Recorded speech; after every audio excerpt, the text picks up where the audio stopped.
Hallelujah. Hallelujah. If we are waiting for everything to be fully normal and then do something for God, that day may never come. अगर अपना जीवन में हर चीज पूरा हो जाए उसके बाद खुदावंत के लिए कुछ करेंगे तो ऐसा दिन कभी नहीं होने वाला। If we are waiting, let the storm stop and then I will step out of the boat, the storm will never stop. आप ये सोचें कि कभी जो बोट में जाना है और आंधी बंद हो जाए, आंधी बंद होने के बाद आप अगर आगे जाना है, आंधी कभी बंद नहीं होगा, बोट में आप चढ़ भी नहीं सकते। We think like that because we are relying on our strength. ये ऐसा नहीं हो कि हम जो है अपना ताकत में, अपना मजबूती में हम जो है पूरा ट्रस्ट नहीं करना। When we are relying on our strength, we are not relying on the strength of the Holy Spirit. हम जो है अपना स्ट्रेंथ में, हमारा जो मजबूती में हम विश्वास करना शुरू करें तो रोल को उसको कुछ करने का जरूरत नहीं पड़ेगा। Last week I was very enthusiastic. I came running to the front to say that I stopped coughing now for 2-3 weeks. पिछले हफ्ते जो है मैं भाग के आगे आया और अपना गवाही देने के लिए पिछले दिनों मेरा जुकाम था वो I healed, मेरे को जीवन में वो शिफा मिला था। And then 2-3 days back I had such a bad cough that yesterday my voice was like this cinema villain, no? Like that. उसके बाद 2-3 दिन के बाद इतना ज़्यादा कफ हो गया कि जैसा लगा कि कोई विलन मेरा गला पकड़ा। So I was even thinking, should I not share today? Maybe God does not want me to share today, something like that. That thought came to me. ऐसे भी सोचने लगे कि फ्राइडे को जो है कलाम देना है, वो भी देना नहीं चाहते, खुदावंद ये भी बंद करवा देंगे। But then I prayed and I understood. I can do all things through Christ who strengthens me. फिर उसके बाद जो है जब समझ आया कि मैं सब कुछ करने के लिए काबिल रखता हूँ जब खुदावंद मुझे ताकत देता है। Hallelujah. Amen. That is why I am standing before you today. इसलिए आज आपके सामने खड़ा है। Otherwise I would have taken leave and I will be at home. Otherwise अगर ऐसा नहीं होता तो मैं छुट्टी लेके मैं घर पे आराम कर रहा होता।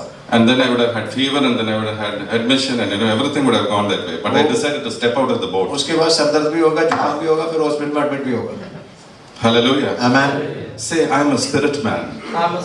आप बोलना शुरू करें, मैं एक spirit man.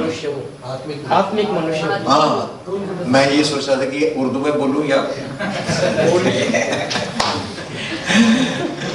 Okay, can you say that? I am a spirit man. मैं एक आत्मिक मनुष्य हूँ। Hallelujah. Amen. So I can do all things through Christ who strengthens me. मैं हर चीज कर सकता हूँ खुदावंद जो मुझे ताकत देता है। In my weakness, His strength is made perfect. मेरा कमजोरी में खुदावंद का आत्मा मुझे ताकत देता है। He is my helper. वो मेरा मददगार है। My sufficiency comes from Him. मेरा जीवन में हर चीज वो मेरे को मुहैया करता है। Hallelujah. Hallelujah. Thank you, Jesus. Hallelujah. Okay, today's word. If you remember last time when I was standing before you, we were telling about 2 Corinthians 5:19. We will not take up every scripture. I just have about 20 minutes. पिछले समय जो आपके सामने साथ कलाम share कर रहा था तो Corinthians 2 Corinthians 5:19. Don't read it. 5:19 से हम पढ़ रहा था। It says that God is no more counting man's sin on man. वहाँ पे हमने ये पढ़ा था कि खुदावंद इंसान के ऊपर, मनुष्य के ऊपर जो पाप है उसको गिनता नहीं है, काउंट नहीं करता। Hallelujah. How many of you know that God is not counting my sins on me? आप कितने लोग जानते हैं कि आपके ऊपर जो गुनाह है वो खुदा देखता नहीं है? Amen. Amen. Why? Because God counted it already on Jesus. इसीलिए कि खुदावंद वो जो आपका गुनाह है वो यीशु मसीह पे अभी गिना गया है। Hallelujah. Amen. So imagine God has already counted sins on Jesus. While you are living your day-to-day life, you did something wrong, like you got angry with somebody. And when you are coming out of that room or you're going walking, that is when Jesus comes. Will you get saved or will you not get saved? ऐसे जीने के साथ जो है हमारा पाप यीशु मसीह के साथ काउंट करता है, तो अपना डे टू डे जीवन में कभी हम एक दूसरे से गुस्सा करते हैं, कोई गलती करता है, तो जब वो कमरे से बाहर निकल जाता है, यीशु मसीह आपके सामने खड़ा होता है, पूछता है तुम एक नजात पाए हुए आदमी है और तुम्हारा मुंह से ऐसा नहीं होना चाहिए था। If Jesus' second coming is when you had some sin, will you get taken when Jesus comes or will you not get taken? और एक सवाल हमारा अंदर से फिर से आएंगे कि खुदावंद दोबारा हमें लेने आएंगी, तो ये एक पाप का वजह से मुझे लेके जाएगा या मुझे छोड़ देगा? James chapter 2 verse 10 says, if you fall in one sin, you have fallen in everything.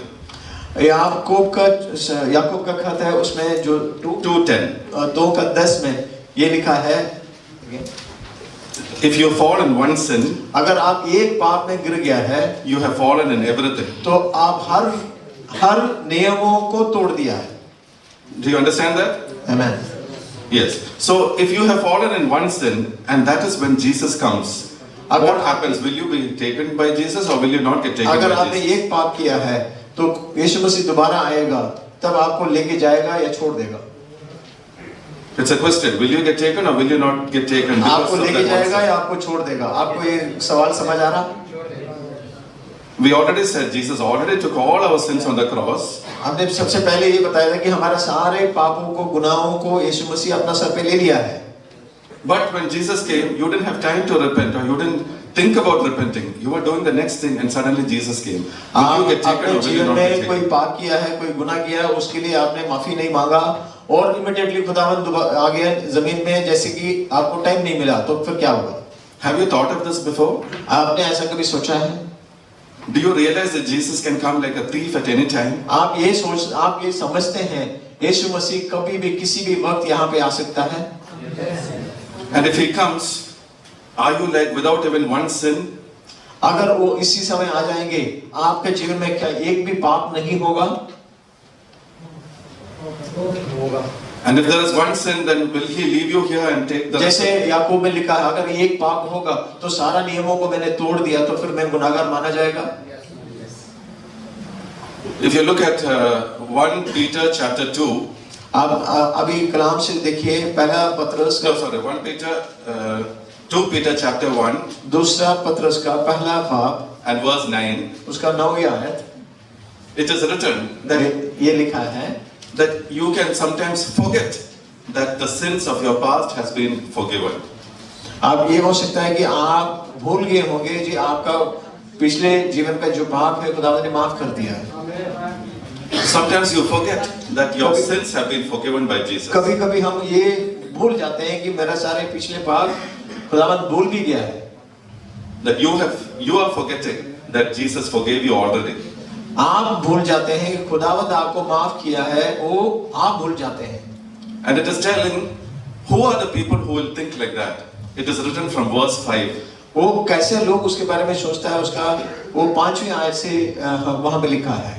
Yes, it says to faith. You have faith in Jesus, and to faith you must add, and there is a whole list of things given. आपके अंदर विश्वास तो होंगे, लेकिन उसके नीचे कुछ list के चीजें बताते हैं, कई बातें में बताते हैं, उसको भी आपने ऐड करना है.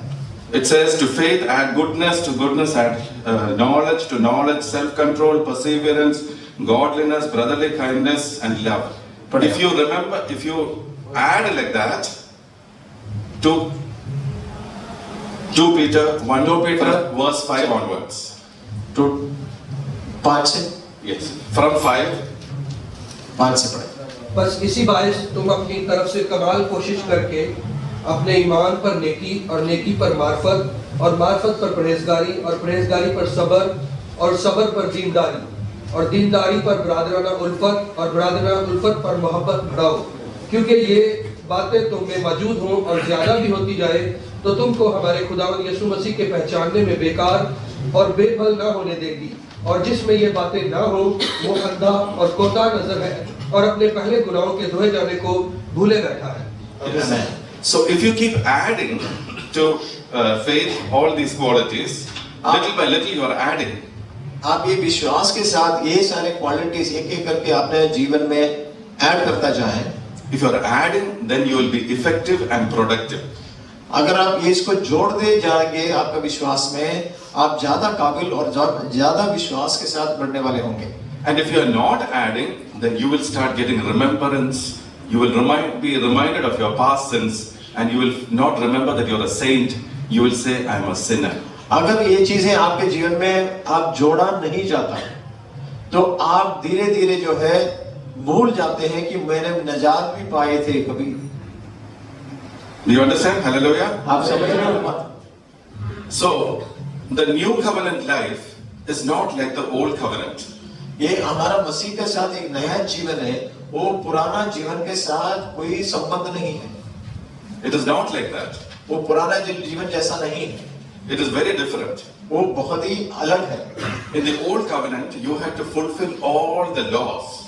पुराना नियम का जो कवरेंट था, जो नियम था, उसमें ये था पूरा नियम को पालन करना होता था। But in Ephesians chapter 2 verse 15, एफेसियों का जो खत है उसका 2:15 में it is written that in his flesh, when Jesus was on the cross, in his flesh, he abolished the law. उन अपना जिस्म में जो पुराना नियम को तोड़ दिया गया। Ephesians chapter 2 verse 15. एफेसियों का जो खत है उसका 2:15 पढ़ रहा हूँ। Can you read that? चुनांचे उसने अपने जिस्म के जरिया से दुश्मनी यानी वो शरीयत जिसके हुक्म ज़ाब्तों के तौर पर थे मकूफ कर दी, ताकि दोनों से अपने आप में एक नया इंसान पैदा करके सुलह करा दे। Yes, that's the next verse, I think. No? In 15 it says, is abolishing in his flesh the law with its commandments and regulations. वो सारा नियम और जो रीति रिवाज है वो सारा यीशु मसीह अपना जिस्म के द्वारा खत्म कर दिया गया। So in his flesh, the law is abolished. It does not exist. वो जो पुराना नियम है अभी वो तुम्हारे लिए लागू नहीं है, वो खत्म हो गया। On the cross. वो सूली पे। Now Colossians chapter 2 verse 14 says, कोलोसियों का किताब उसका 2:14 में cancelling every written code and regulation that stood opposed to us, he took it away, nailing it to the cross. और हुक्मों की वो दस्तावेज मिटा डाली जो हमारे नाम पर और हमारे खिलाफ थी, और उसको सलीब पर कीलों से जड़कर सामने से हटा दिया। Hallelujah. Amen. So all the accusations, all the rules, everything that was pointing finger at you, he nailed it on the cross. जो हर एक गुनाह के बारे में तुम्हारा खिलाफ खड़ा होता था, वो सारे जो है सूली पे उन्होंने मिटा डाला और खत्म कर दिया। Hallelujah. Amen. So on the cross, he took away the law and he took away the accusation. वो सूली पे जो है तुम्हारे खिलाफ खड़े होने वाला सारे पापों को और तुम्हारे खिलाफ खड़े होने वाला शैतान का सारे जो ताकतों को खत्म करके तुम्हें आजाद कर दिया है। In Romans 8:26 it says, who can bring an accusation against God's elect? वो रोमियो की किताब में ये लिखा है कि जो खुदावंद ने चुना है उसका खिलाफ कौन बोलेगा? Who can accuse you? वो तुम्हारा खिलाफ कौन बोल सकता है? Because it is Jesus who has justified you. क्योंकि खुदावंद तुम्हें धर्मी ठहराया है, तो कौन तुम्हें अधर्मी ठहराया जाएगा? So nobody can accuse you. कोई भी तुम्हारे खिलाफ नहीं खड़ा हो सकता है, कोई तुम्हारे बारे में नहीं बोल सकते।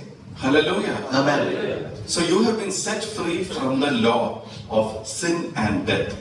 तुम जो है सूली के द्वारा पाप से और मौत से तुम आजाद हो गया है। Hallelujah.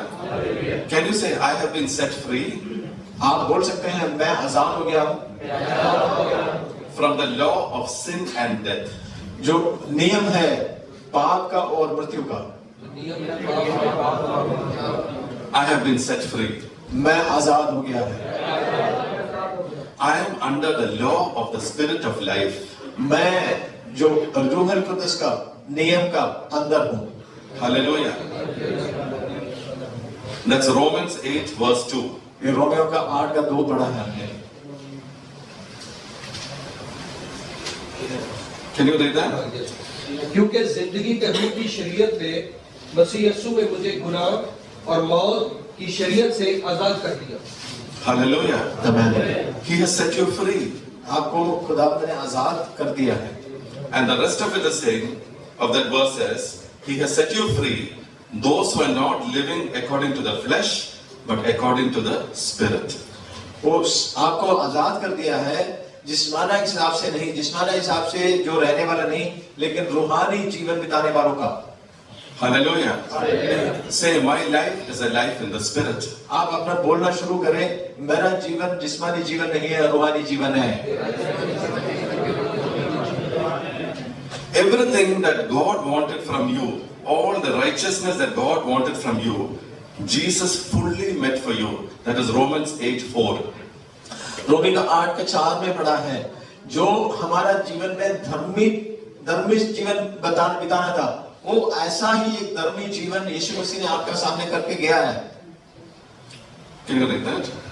ताकि शरीयत का तकाजा हमें पूरा हो, जो जिस्म के मुताबिक नहीं बल्कि रूह के मुताबिक चलते हैं।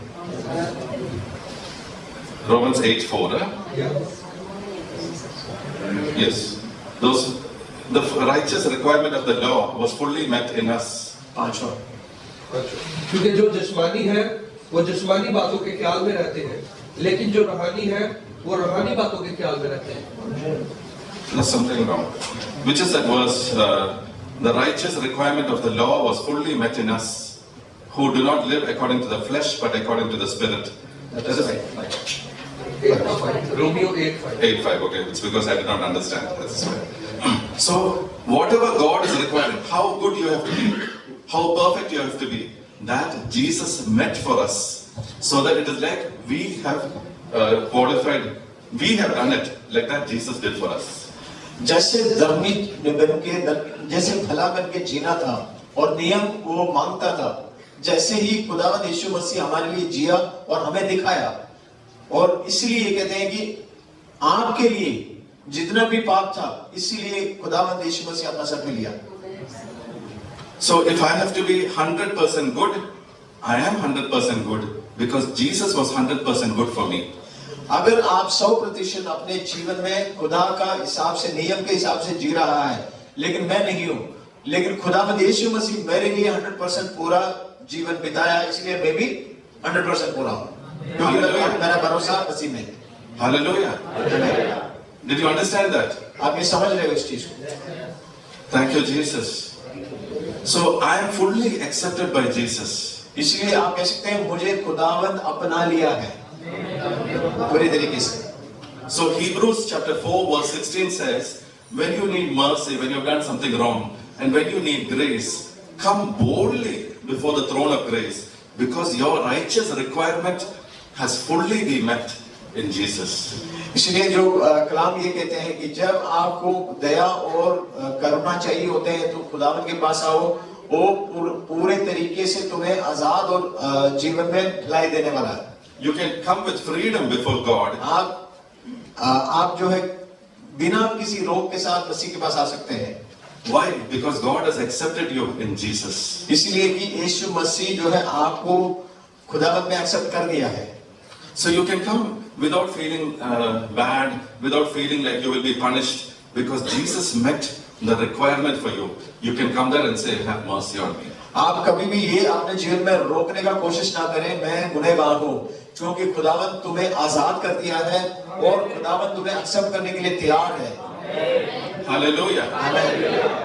So now because God has accepted us, can we live freely as we want? Can we live in sin? अब ये भी एक सवाल और है, जब खुदावंद आपको एक्सेप्ट कर लिया है, आपको मान लिया है, अपना लिया है, तो मेरा मर्जी का जीवन मैं बिताऊं?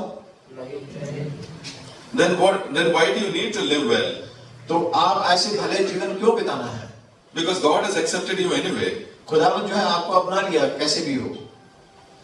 So this is where you need to know what is called the mature teaching of righteousness. अभी आपको ये सीखना है, इसलिए कि मजबूती से विश्वास में आगे बढ़ेंगे और धर्मी कैसे बनेंगे। In Romans chapter 8 and verse 30, Romeo की किताब 8:30 जब पढ़ेंगे, it says, those whom God predestined, He called, and those whom He called, He justified. Those whom He justified, He glorified. वहाँ पे ये लिखा है, जिसको खुदावंद ने बुलाया है उनको जो है धर्मी ठहराया, जिनको धर्मी ठहराया है खुदावंद जो है पाकीज़गी में लेके आया है।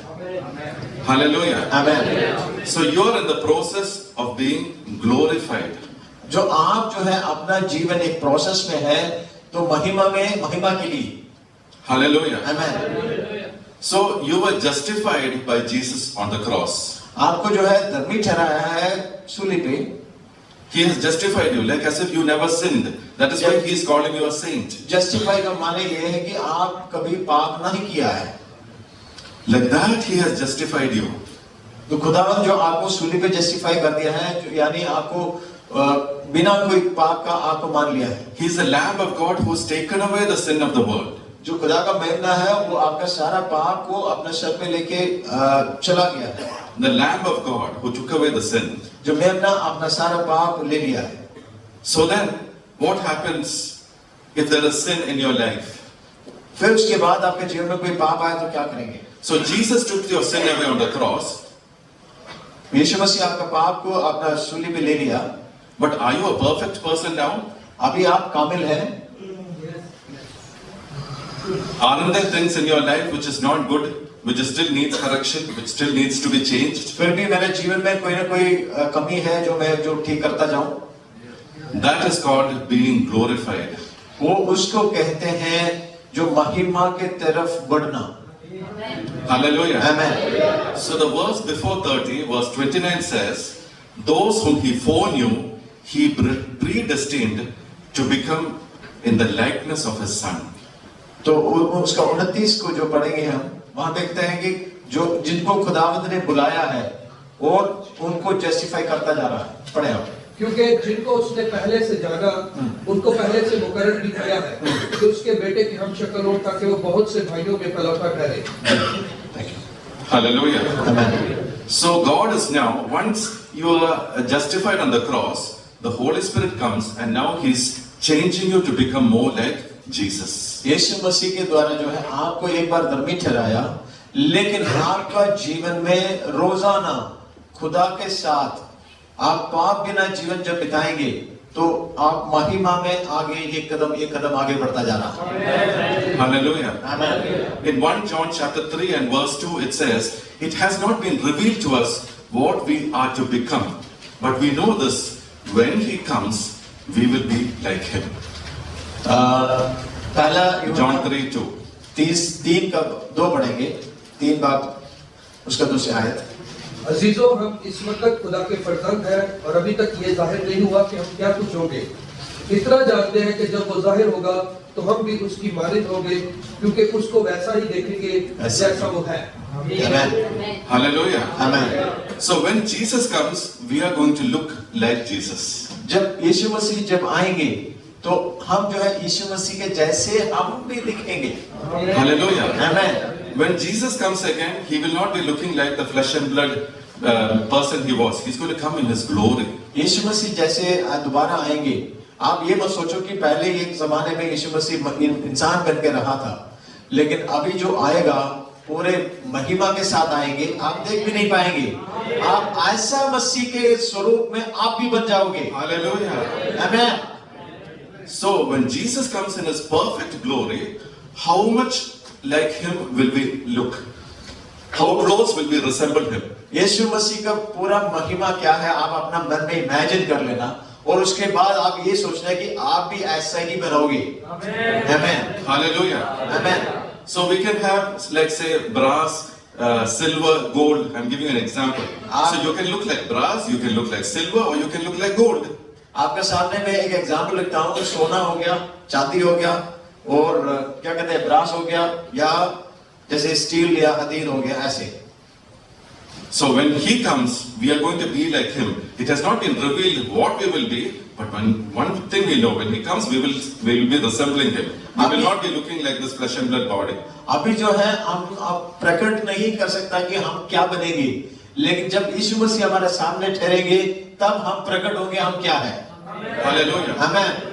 Colossians chapter 3 and verse 3 says, our life is hidden in Christ. कोलोसियों का 3 बाब 3 में लिखा है, हमारा जीवन मसीह में छुपा हुआ है। And when Christ, who is our glory, returns, we shall also appear with Him in glory. वो वहां पे लिखा है कि जैसे मसीह महिमा में आएंगे, ऐसे हम भी महिमा में बदल जाएंगे। Hallelujah. Hallelujah. Do you want to read that verse? आप पढ़ना चाहेंगे कलाम? क्योंकि तुम मर गए और तुम्हारी जिंदगी मसीह के साथ खुदावंद में पोशीदा है। छुपा हुआ है। Yes. So right now when you look at your life, you have flesh and blood because you have died with Christ. But when Jesus comes, you will appear with Him in glory. अभी आप ये सोचेंगे कि मेरा जीवन ऐसा था, कभी भूखा, कभी प्यासा, कभी कपड़ा नहीं, कभी कैसा रहा कंगाल में, लेकिन वो लोग बताएंगे कि ये कैसा मरा। लेकिन जब मसीह आएंगे तो हमारा रूप देख के, हमारा बदलावट लेके लोग चौकित होंगे, वो बोलेंगे यही खुदा है। आमीन। Hallelujah. So that's why Romans 8:29 is saying that those whom he foreknew, he is wanting you to be conformed to the image of his son. तो इसलिए रोमी 8:29 8:29 में हमने ये पढ़ा था कि जब मसीह आएंगे तो हम जो है यीशु मसीह के जैसे महिमा में बदलता जाएंगे और तभी हम प्रकट होंगे पूरी तरह। Hallelujah. आमीन। And Galatians chapter 4 and verse 19, or yes, 19, it says that Paul is in labor pains until Christ is formed in you. गलातियन 4 के 19 19 में ऐ मेरे बच्चों, तुम्हारी तरफ से मुझे फिर जनने के से दर्द लगे हैं, जब तक कि मसीह तुम में सूरत न पकड़ ले। हे मेरे बालकों, जब तक तुम में मसीह का रूप ना बन जाए, तब तक मैं तुम्हारे लिए फिर बच्चा की सी पीड़ा सहता हूँ। Hallelujah. आमीन। So here is a church who is justified, but they have not been glorified. You're getting glorified by the work of the Holy Spirit in you as you are becoming like His Son. यीशु मसीह के द्वारा जो है कलीसिया अभी धर्मी ठहरा गया है, लेकिन रूह कुदस के जरिए से आप महिमा में रोजाना बढ़ता जा रहा है जब तक वो दोबारा ना आ जाए। Hallelujah.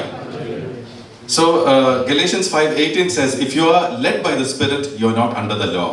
गलातियन में ये कहता है कि अगर आप रूहानी जीवन बिताते हो तो कोई नियम आपके ऊपर लागू नहीं है। Hallelujah. Amen. This is a very heavy topic. We have less time. I will just have time to do one more verse. There are some 35-50 verses. हम जो है एक और आयत पढ़ेंगे, उसके बाद क्लोज करेंगे। 2 Corinthians chapter 3 and verse 19 or 18. The last verse.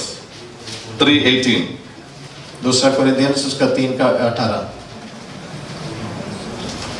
मगर जब हम सब के बेनकाब चेहरों से खुदावंद का जलाल इसी तरह मुनक्कस होता है जिस तरह आईना में, तो उस खुदावंद के वसीला से जो रूह है, हम उस जलाली सूरत में दर्जा बदर्जा बदलते जाते हैं। Hallelujah. It is saying that when you look at the law, it is like the old covenant. That is that chapter. If you look at that chapter, it is like the old covenant. A glory that is reducing and reducing. When Moses was coming down the mountain, his glory was reducing and reducing. वहाँ पे ये जिक्र करता जा रहा है कि जैसे नियम मूसा को दिया गया था, पहाड़ के ऊपर बहुत महिमा बहुत ज्यादा था, लेकिन जब मूसा नीचे उतरा वो महिमा कम होता गया। So the glory was reducing in the old covenant, but in the new covenant, by the work of the Spirit, the glory is increasing because we are getting transformed to become like Jesus. वो जब मूसा का जमाने में वो महिमा जो है कम होता गया था, लेकिन अब नया नियम के साथ जब खुदावंद का रूह कुदस का काम के साथ हम जब आगे बढ़ेंगे, महिमा बढ़ता जाता है जब तक मसीह ना आए। Hallelujah. That verse 6 says, when in the old covenant, it was a ministry of condemnation, but in the new covenant, it is a ministry of righteousness.